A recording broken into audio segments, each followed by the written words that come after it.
지효입니다. 회사에서 얽매여서 창의력을 잃고 일하기보다는 내가 좋아하는 일만, 내가 잘하는 일만 하면서 그것을 이제 비즈니스로 만들어서 자유롭게 살고 싶으신 분들이 많지만 스스로 평범하다고 생각하기 때문에, 나는 잘하는 게 없다고 생각하기 때문에, 나는 전문가가 아니라고 생각하기 때문에 그렇게 못하는 분들이 상당히 많으시죠. 저도 똑같았습니다. 평생 공부만 할 줄 알았고 2년 전만 해도 평생을 구청에서 일하다가 정년 퇴직하고 누구나와 똑같이 살아가지 않을까, 그렇게 생각하던 한 사람에 불과했어요. 그러나 지금은 퇴사하고 나서 내가 좋아하는 일을, 내가 잘하는 일을 비즈니스로 만들어서 돈을 벌기도 하고, 그것을 바탕으로 마치 삶이 놀이가 된 것 같은 그런 꿈 같은 인생을 살게 됐습니다. 근데 그렇게 하기 위해서는 가장 기초적으로 해야 될 게 사업 아이템, 내가 어떤 주제를 비즈니스로 만들 것인가, 그 문제를 해결해야만 해요. 그것이 가장 첫 번째 단추로 꿰야 할 작업입니다. 그래서 오늘은 저와 비슷하게 창의력을 잃고 직장에 얽매여서 일하기보다는 내가 가장 즐기면서 할 수 있는 일을 이제 비즈니스로 만들어서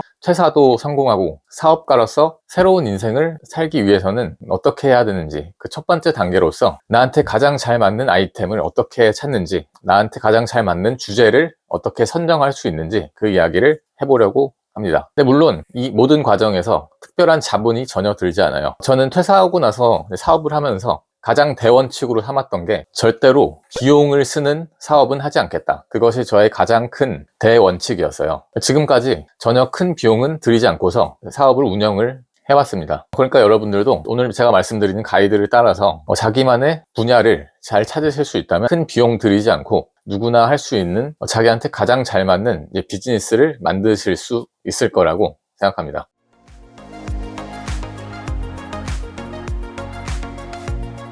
네, 그러면 이렇게 화면으로 보면서 설명을 드릴게요. 오늘 말씀드릴 거는 기초 원리 중에서 평범하고 아무것도 잘하는 게 없는 사람이라도 어떻게 주제를 정하고 어떻게 아이템을 선정을 하는 것인가, 그 이야기를 해보려는 거예요. 주제 정하는 원칙도 분명해요. 내가 잘하는 강점이 있는 분야에서 고객의 수요가 있는가, 그것만 보면 됩니다. 그것을 저는 나와 너를 중심으로 한번 생각해보자 해서 나의 강점 플러스 너의 수요에 대해서 집중적으로 한번 생각을 해보자, 그렇게 써놓은 거예요. 내가 강점이 있는 분야에서 고객의 수요가 있다면 그것을 상품으로 만들면 쉽게 비즈니스를 만들 수가 있죠. 너무 당연한 얘기긴 한데요. 그런데 많은 분들이 나는 강점이 없다고 하는 분들이 워낙 많기 때문에 이렇게 가이드가 될 만한 질문을 만들어 놓은 거예요. 이 5가지의 질문을 바탕으로 생각을 해보면 반드시 자기만의 분야가 나올 거예요. 첫 번째로, 누군가가 나한테 엄청나게 고마워한 적이 있는가. 내가 살면서 직장이나 또는 직장이 아니더라도 학교 같은 곳에서 사람들에게 도움을 주고받는 경우가 있잖아요. 근데 그런 경우에서 나한테 엄청나게 고마워했던 누군가가 있었는가,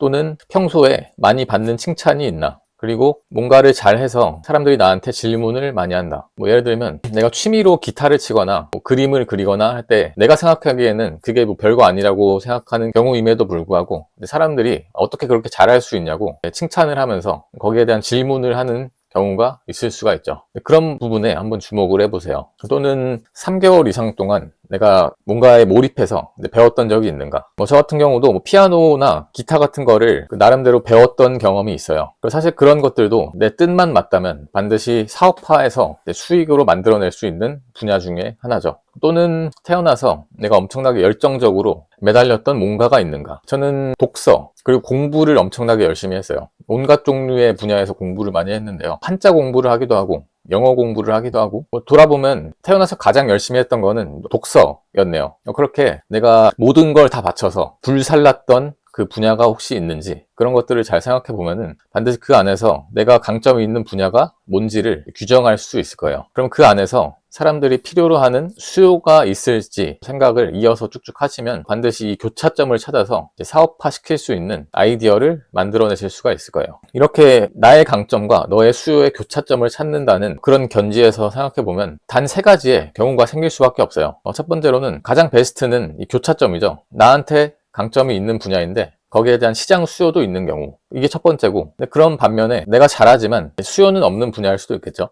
또는 시장 수요는 분명히 있겠지만 나는 거기에 대해 전혀 지식이 없거나 경험이 없는 경우가 있을 수 있는데, 어떤 경우에도 이 3가지의 경우의 수를 벗어나진 않아요. 그래서 이 중에서 우리가 선택해야 되는 분야는 어떤 분야냐면 너무나 분명하죠. 이 중에서 절대로 하면 안 되는 분야는 어딜까요? 저는 제발 이거는 하지 마라 라고 하는 게 있는데요. 그게 바로 이쪽. 제발 여기는 하지 마시기를 권해요. 그러니까 시장 수요가 있다고 해서 내가 전혀 알지도 못하고 내가 관심도 없는 분야를 선택하는 거는 제발 하지 마시기를 권합니다. 예를 들면 요즘에 한창 AI 분야가 핫하잖아요. AI 분야에 대한 수요는 있는 게 너무나 분명한데, 그런데 거기에 대해서 내가 아무런 관심도 없고 어떤 경험도 없지만 그냥 사람들이 좋아한다는 이유 하나만 가지고 그쪽에 성급하게 뛰어들었다가는 좋은 결과를 얻을 수가 없을 거예요. 왜냐하면 당연하지만 내가 관심이 없고 나와 평소에 접점이 없던 분야라면 당연히 재미를 느낄 수가 없을 거고, 재미가 없다면 오래도록 지속한다는 게 불가능할 수밖에 없습니다. 그렇기 때문에 이 세 번째 경우를 선택하는 건 제발 하지 마시라. 나한테 어떤 식으로든 강점이 있고 어떤 식으로든 접점이 있는 분야에서 선택을 하시기 바래요. 그러면 수요가 있는지 없는지는 그 다음 문제로 하더라도 나와 관계가 있는 분야였다면 거기에 대한 재미를 붙이기가 훨씬 쉽고, 그렇기 때문에 꾸준하게 오래도록 이끌고 나갈 수 있는 그런 분야가 될 가능성이 훨씬 높기 때문에 이 위에 있는 두 가지의 경우 중에서 선택을 하시기 바래요. 그런데 여기까지 말씀드리면 많은 분들이 도대체 수요가 있는지는 어떻게 아냐, 그 질문을 엄청나게 많이 하시는데요. 근데 수요가 있는지에 대해서 파악하는 방법은 딱 하나밖에 없어요. 그냥 하는 수밖에 없습니다. 고민할 시간에 그냥 하세요. 일단 시작하고 나면 그 안에서 여기가 수요가 있는지 없는지 금방 알게 돼요. 수요가 있으면 거기서 바로 사업화를 해서 수익화를 하면 되는 거고, 혹시 수요가 없더라도 괜찮습니다. 왜냐면 그 비슷한 근접한 분야에서 수요가 있는 분야로 금방 찾아갈 수가 있기 때문이에요. 그런데 그럴 수 있기 위해서는 반드시 일단 해보는 게 가장 좋은 방법입니다. 물론 인터넷 검색을 어떻게 해서, 유튜브에 있는 시장 조사를 어떻게 해서, 인터넷 쇼핑몰을 잘 조사를 해보든 어떻게든 시장 조사를 해서 내가 하려는 분야에 대한 수요가 있는지를 조사하고 나서 시작하는 것도 한 방법이긴 하지만, 그거보다는 고민하고 있을 시간에 하나라도 시작해서 실행을 해보시는 게 훨씬 더 100배 더 나은 전략이에요. 일반적으로 이렇게 고민을 하시는 분들의 거의 90% 이상은 사실은 실행하기가 두렵기 때문에 그렇게 고민을 하고 계시는 경우가 훨씬 많거든요. 실제로 그 고민이 필요한지 보다도 내가 그것을 하기가 두렵기 때문에 핑계 삼아서 그쪽으로 도망가고 있는 경우가 훨씬 더 많아요. 그러니까 제가 강력하게 추천드리는 건 고민하지 말고 그냥 하세요. 그게 가장 좋은 방법입니다. 관련해서 마케팅 업계에서 거의 교과서처럼 쓰이는 문장이 있어요. 그게 바로 이 세상에 못 팔 물건은 없다. 이게 책 제목이기도 한데요. 엄밀히 말하면 이 비즈니스라는 게 마케팅 기술과 경력이 많이 쌓이고, 이 기술이 쌓이다 보면 심지어는 시장 수요가 없을 것 같은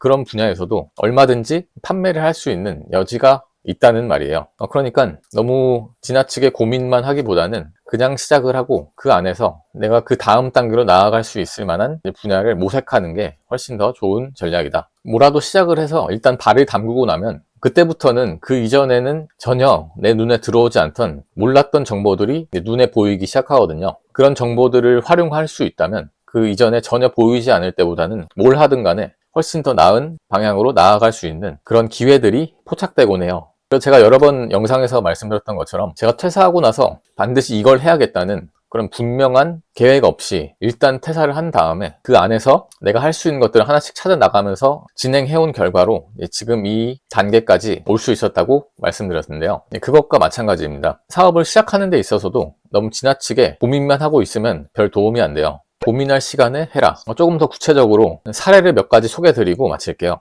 한 3개 정도를 말씀드리려고 갖고 왔는데요. 첫 번째는 이제 저의 사례.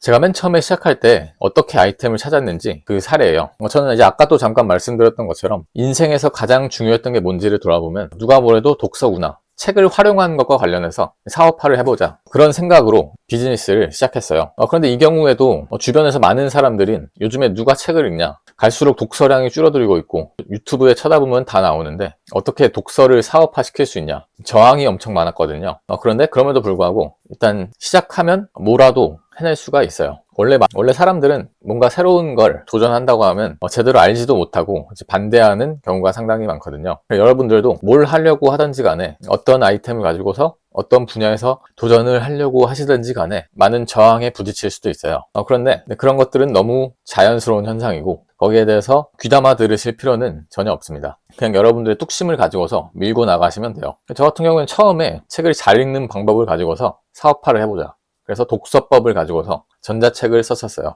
그리고 그 전자책을 바탕으로 사람들을 모아서 독서 모임을 시작해서 지금까지 유료 모임으로서 거의 2년 가까이 이어오고 있는데요. 이 독서 모임은 이제 저한테는 거의 효자 상품이 됐을 정도로 중요한 아이템의 하나가 됐고, 상당히 제가 애정이 있는 상품 중에 하나로 자리 잡았어요. 그리고 저랑 비슷하게 책에 대해서 열정이 그런 분들 중에서 또 독서를 주제로 사업화시킨 분들이 몇 분 있어요. 이 분은 책을 읽고서 이제 기록하는 방법, 그 기록하는 노하우를 갖다가 바탕으로 그거를 함께 하는 챌린지 형식의 모임을 만들어서 그거를 사업화해서 한 달에 100만 원 이상이 나오는 그런 수익 구조를 만든 분도 있어요. 이런 분들도 당연히 자기의 강점에 착안해서, 내가 관심이 있는 분야에 착안해서 그것을 사업으로 만들어낸 아주 좋은 케이스죠. 저랑 지금 아주 절친한 사이가 되신 이제 사업가신데요. 저랑 이 두 번째 사례에 계신 분께서 대표적으로 내 강점을 잘 활용해서 사업으로 만들어낸 경우라고 할 수 있겠죠. 그 밖에도 엄청 사례는 많아요. 세 번째 사례에 해당하는 분도 대기업에 다니시다가 퇴사하고 이 자동화 분야에서 자기의 강점을 활용해서 사업화하신 분이 계신데요. 이분도 회사에 계실 때 그 회사 내부의 상품 판매 데이터를 AI 프로그램을 잘 활용해서 파악하기 쉽게끔 정리하는 그런 자동화 업무를 맡으셨었대요. 근데 그분도 결국엔 퇴사를 하고 그 능력을 잘 활용해서 지금은 회사에 기대지 않고 개인의 능력을 바탕으로 이제 비즈니스를 하고 계신데요.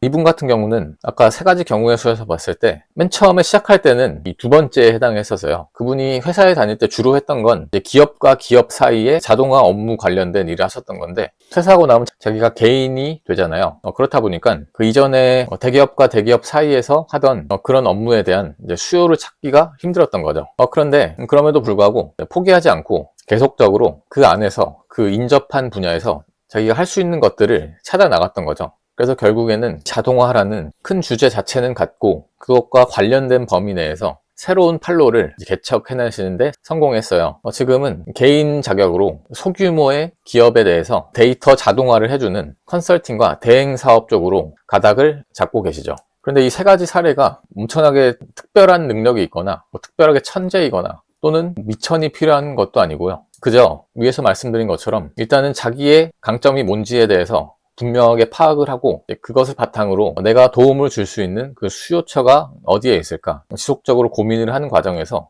이 교차점을 찾아내는데 성공을 했던 거죠. 근데 이런 과정은 엄청나게 특별한 능력이 필요하지가 않아요. 아까 말씀드린 이 5가지 질문 속에서 누구나 자기만의 분야를 찾아서 얼마든지 사업화하고 수익화로 연결시킬 수가 있어요. 그러면 그것을 바탕으로 더 이상 회사에 기대지 않고 내가 잘하는 능력을 내가 좋아하는 일로 연결시켜서 마치 일하는 게 놀이가 되는 것과 같은 그런 인생을 누구나 사실 수가 있는 겁니다. 그래서 오늘은 어떻게 특별한 능력이 없더라도 내가 모아놓은 미천이 없더라도 큰 비용을 들이지 않고 어떻게 해야지 나만의 사업 분야를 선정하고 나만의 아이템을 찾아낼 수 있는지 그 방법을 간단하게 말씀드렸는데요. 가장 중요한 건 자기 자신에 대해서, 자기 스스로에 대해서 잘 파악하는 능력이 가장 중요해요. 내 강점을 잘 파악할 수 있어야만 그 속에서 그 강점이 필요할 만한 수요처가 어딘지를 찾아 나갈 수가 있으니까요. 그래서 결국에는 무엇보다도 자기 탐색이 상당히 중요하게 되는 거죠. 물론 우리나라 교육이 워낙에 사회적인 외부적인 시선에 초점이 가 있다 보니까 스스로에 대해서 내면을 성찰하고 자기 탐색하는 기회가 없는 게 우리나라의 현실처럼 돼버리긴 했지만 여러분들도 지금부터라도 한번 나는 내가 가장 좋아하는 건 뭔가, 내가 가장 잘하는 건 뭔가, 거기에 대한 깊은 성찰과 숙고를 통해서 나한테 가장 잘 맞는 아이템을 찾아낼 수 있는 그런 기회를 한번 만들어 보시기 바래요. 그 과정에서 혹시 어려운 게 있으시면은 언제든지 댓글이나 영상 설명에 있는 링크를 통해서 문의를 주시면은 제가 드릴 수 있는 모든 도움을 전부 다 드리겠습니다. 오늘도 긴 영상 봐주셔서 감사드리고요. 영상 내용이 도움이 되셨다면 구독과 좋아요 한 번씩 눌러주시면 감사하겠습니다. 오늘의 마무리 질문은 이걸로 하겠습니다. 여러분들이 인생에서 정말로 하고 싶은 일은 뭔가요? 여러분들은 그 하고 싶은 일에 대한 강점이 있으신가요? 잘 생각해 보시기 바랍니다. 그러면 그 안에서 반드시 여러분들의 인생 역전을 이끌 수 있는 혁신적인 아이디어를 찾아내실 수 있을 거예요.